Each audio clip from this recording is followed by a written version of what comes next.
Good evening, and welcome to Spooky Campfire Stories. Tonight, we will be going over the terrifying story of the Goatman.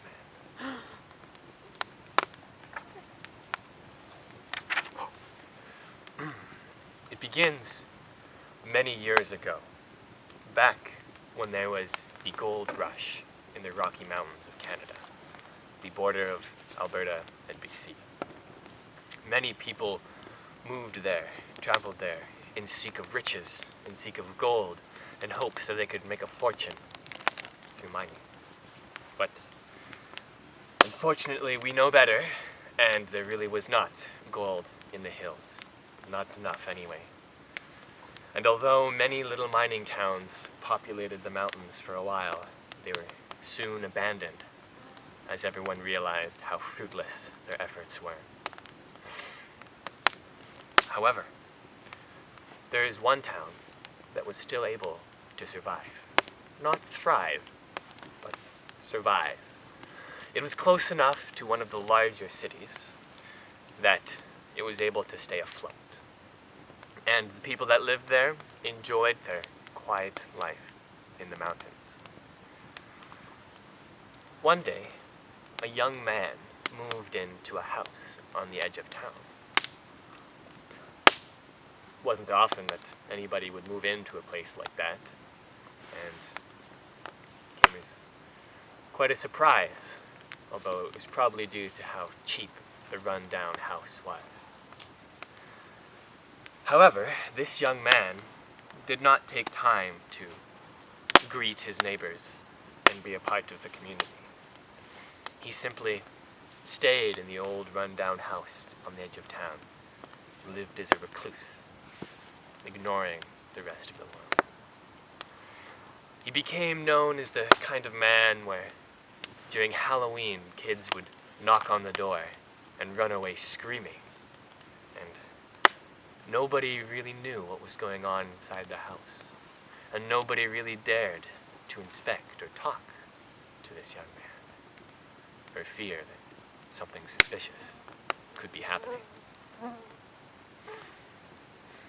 But this young man was actually just an awkward guy. He didn't know what he was doing, and he was afraid of the rest of the town, afraid they would judge him. And so, he ended up creating a vicious cycle for himself, where the less he ventured outside, the harder it became to do so. He wanted to make a name for himself, to be somebody, but as the days went by, as the weeks went by, as the months went by, it became harder and harder for him to go out and speak to anybody in the town. And so that's how he lived his life for a few years. And then the war came.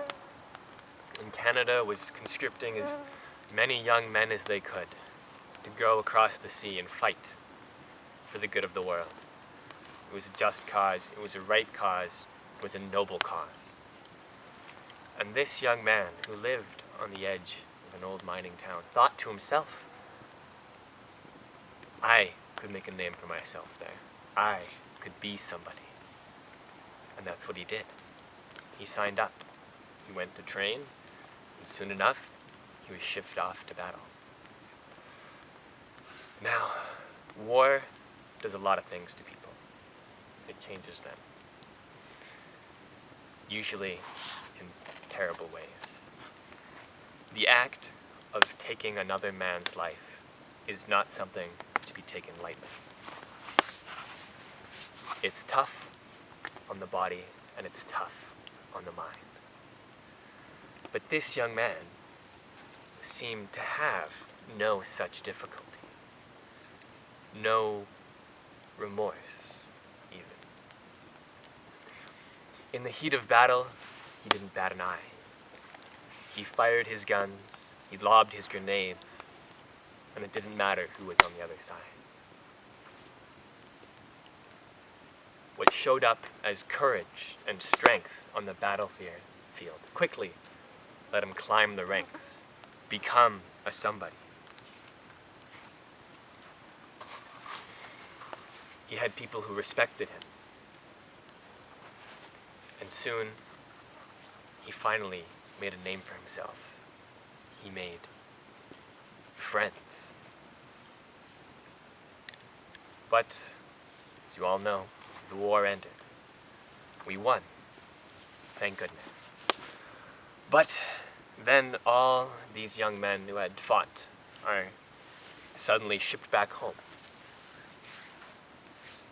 And for anyone, it's tough to go from a battlefield back to trying to live a normal life. But for this young man, he went from a place where he was admired, where he was a somebody, where he had friends, back to the grungy old town where he was ignored, feared, and even shunned. In fact, stories of his great feats in the war only grew the fear amongst the townsfolk. It only made them more scared of the kind of man he was, who hid away in his little shack on the edge of town. Before the war, this young man could take it. He could handle living alone. But now he'd experienced friendship. He'd experienced being a somebody, and he could no longer live without it. It drove him mad. It drove him into depression. He didn't know what to do. And that's when he remembered. Gold in the hills, in the mountains just outside town. There was always talk of gold. Maybe if he went out, if he reached out, he could grab a piece of that gold. He could make a name for himself. He could come back to this town and they would cheer him on like the glorious man he knew he was. And so, this young man took the last of his savings. He bought all the equipment and all the gear he would need. He bought up some rations to last him a month, and he figured this would be enough. I can do it. I can go out there, and I can come back a hero, a real hero this time. And so, he went up into the mountains, and he started mining. He was careful, he was calm, and he did it right. He used the proper braces. He took his time making sure to be aware of the curves and cracks of the mountain so as not to disturb anything. And after a hard day's work, he sat down satisfied. That was a hard day's mine. He's built up a good tunnel base, and he's certain he'll find some gold. A week passes, day in, day out, mining, hard labor all day. He hardly stops. And nothing. No gold, not a trace of any valuable mineral. He feels uneasy, but he's not disheartened. It's okay. I have 3 more weeks of rations. That's plenty of time to find some gold. 2 weeks pass, and still nothing. He gets more frustrated, but still, he doesn't lose hope. 3 weeks pass, and again, not a trace of anything valuable. And he starts to get worried, concerned, nervous, but he still makes sure to do as good a job as possible and play it safe. 4 weeks pass. Nothing. Not even tin or copper hidden away in these mountains that he's been digging. Nothing but stone and rocks. And at this point, he's furious. He goes to sleep that night, tired, hungry, sore. And he hopes that in the next couple days, with the last of his strength, he can muster something, anything, so he doesn't have to return back to that town a failure. Because he just would not be able to take it anymore. The next day, he digs and digs. He has no food to eat, but he has all the drive and all the desire. He's a bit more rash, digging this and that, guessing, hoping, maybe, but still nothing. He goes to sleep that night, terribly hungry, terribly sore, but he won't give up. He will not give up. He wakes the next morning, starved, but still ready to go. At this point, he's gone a little mad. He's forgotten all notion of safety, of bracing the walls, of watching, waiting. He's just going. He's hacking, hitting all the walls, hoping behind this rock there could be some gold. Maybe behind that rock, if I dig in this section. And he's so focused, so determined to find something today, that he doesn't hear it. The slight rumble that echoes in and around the cave. He's too blinded. He keeps digging, more and more, faster and faster, harder and harder. And again, a rumble sounds through the cave. But he doesn't hear it. Finally, a loud rumble echoes all around him, shakes his feet, and he finally realizes the danger he's in. He turns to run out of the cave, but rocks are falling from the ceiling, crumbling in from around him. One falls in front of his feet, and he trips. He tries to pull himself back up, but more rocks tumble down on his legs, crushing the bones, shattering them instantly. He can't move. All he can do is wait while the cave tumbles in. Hope that maybe something, maybe somebody can help him out of this. After a few minutes, the rocks stop falling. He's not dead. In fact, his whole upper body is completely fine. But both his legs have been completely crushed from the rocks above, stained red with blood, slowly dripping down deeper into the cave. He still had his backpack of equipment on, and luckily, he had a small handsaw that he knew how to use. The last little bit of rations that he had was one swig of whiskey. He takes the sip. He bites down, takes one deep breath, and slowly saws away at his legs, cutting deeper and deeper, trying to pry himself free. He hits bone and it becomes stiff, but he pushes harder. He keeps going. He saws through one leg, and then he goes for the other, cutting and cutting, back and forth, back and forth, back and forth, ignoring the pain, biting down until he's free. So much blood has been lost, and he starts to feel dizzy, but he can't give up now. He will not die here. He's made it this far. He will survive. Arm over arm, he crawls out of the cave, dragging himself, a trail of red left behind him. As he makes it out to the grassy patch at the mouth of the cave, he lies down. He tries to think of something, anything, to get his mind off the pain, the throbbing, the searing pain coming from what used to be his legs. The only thing he can find to latch onto is his hunger. He hadn't eaten for 3 days. He'd run out of rations and he'd been starving this whole time while doing all this hard labor, and he focuses on that. He's able to think, hungry, hungry, food, food. If I can eat some food, that'll be all right. Maybe then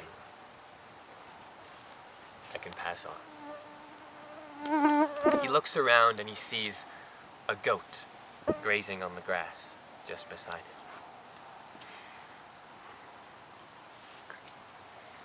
He pulls a knife from out of his bag, and he slowly crawls up to the goat. The goat suspects nothing. What would this goat have to fear from this poor human clinging barely to life? But this young man was trained. He was skilled. With one swift motion, he jabs the knife into the neck of the goat, and it falls straight to the ground. At this point, with the madness, the hunger, the pain, all he can think about is eating. And he bites right into the belly of the goat, gnawing at flesh, biting at fur, tearing skin and sinew apart with his teeth. And somehow, it's satisfying.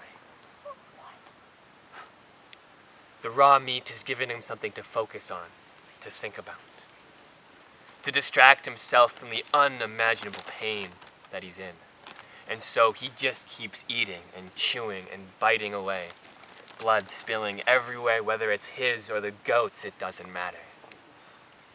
He's gone crazy. These are his last moments. After finally getting enough, he looks around, back at the stumps beneath his waist, and at the ravaged goat carcass beside him. In all his madness, in everything that's happened, he gets one final idea, one crazy last-ditch hope to continue living.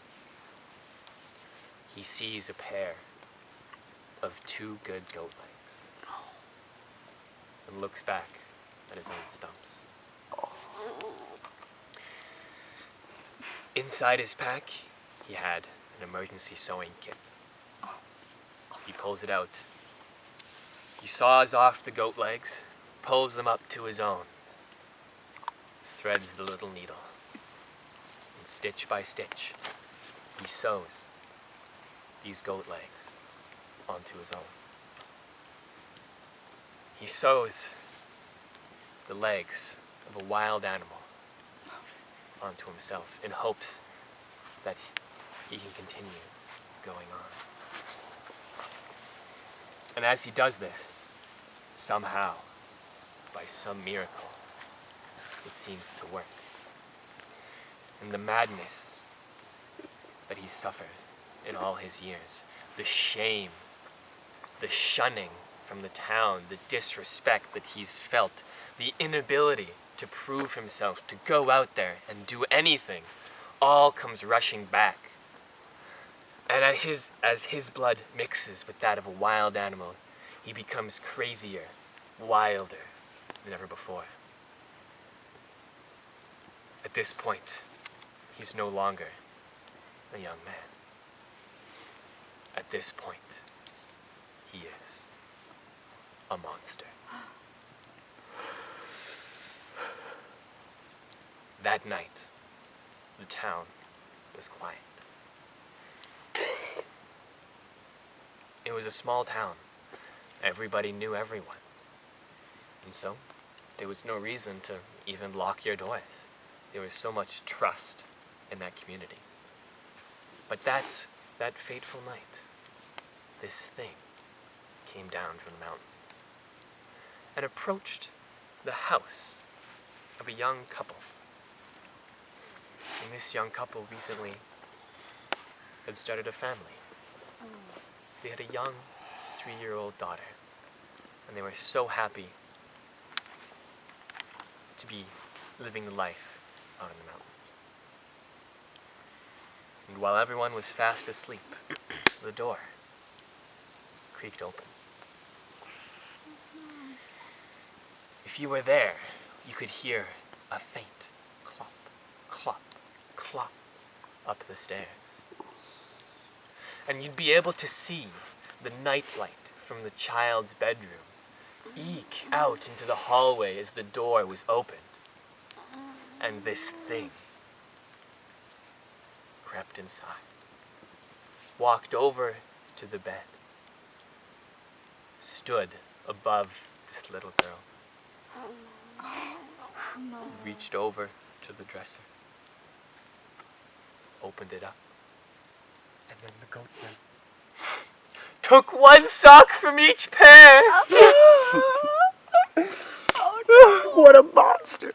The Goatman, be warned, he will go down to the village. Oh no. He will go to your mailboxes and read all your private letters. Not my letters.